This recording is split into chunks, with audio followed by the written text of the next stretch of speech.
Language Learning Series, Cracking the Pronunciation Code.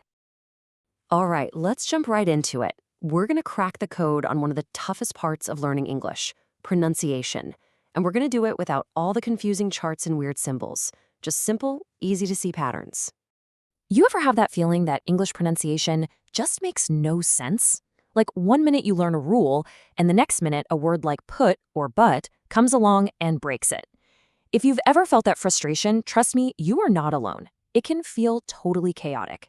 But what if I told you it's not random at all, that there actually is a code, a system, and once you see the patterns, everything starts to click into place.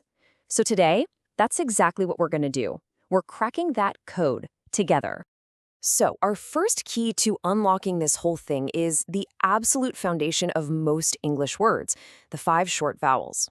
Seriously, if you can master these, you're giving yourself a massive head start.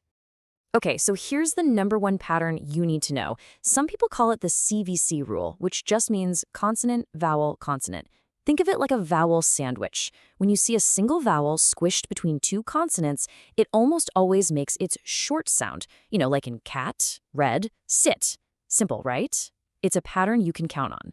Now, let's zoom in on what might be the trickiest of these sounds, the short that sound in cat. A lot of learners get stuck here. But the secret isn't just about listening, it's about what you do with your mouth.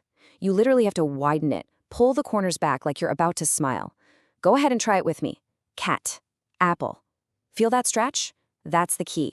And that little mouth trick is super important because a really common mistake, especially for Mandarin speakers, is to make the A sound like A.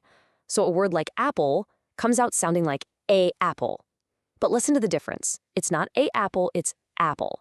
That wide mouth shape makes all the difference in the world. Okay, so let's do a quick fire recap of all 5.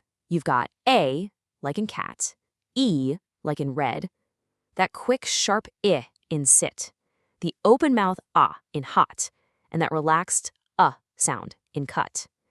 These 5 sounds are absolutely everywhere. All right, so you've got the short vowels down. Awesome. Now, let's add a really cool trick that unlocks a whole other set of sounds. It's a game changer, and people call it the magic E. Just watch how this works. It's so cool. We start with a short vowel word we already know, like CAP, pronounced cap, right? But now, watch closely. We add a silent E to the end. And that E does something amazing. It reaches over and tells that A in the middle to change its sound. So cap magically becomes cape.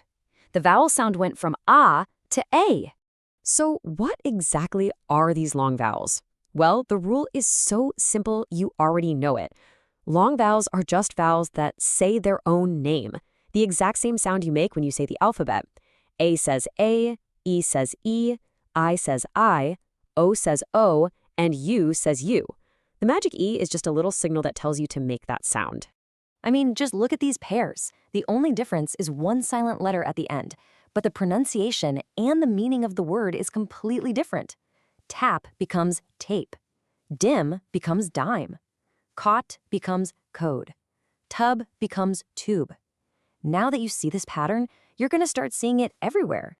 Okay, we've got short vowels and long vowels. That's the heavy lifting right there. You are almost at the finish line. Now we just need to put the final few pieces of the puzzle into place.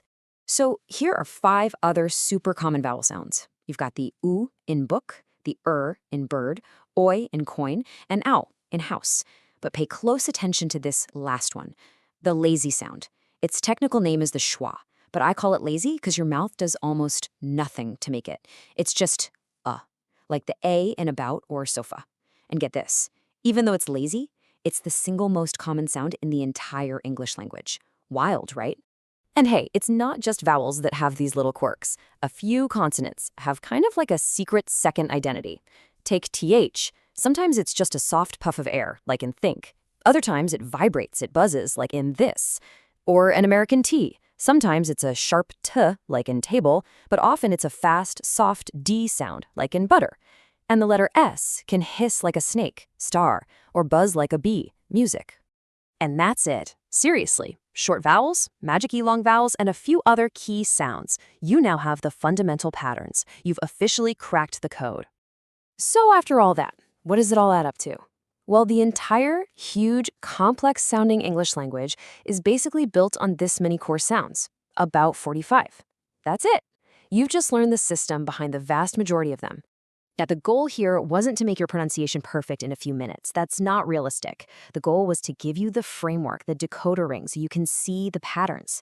The real key is what you do now. You take these patterns and you start to listen for them, to imitate them, and to practice them with confidence, knowing that you finally understand the system. So I'll leave you with this one last thought. You have the keys. You have the code. The only question is, which word are you going to go practice first?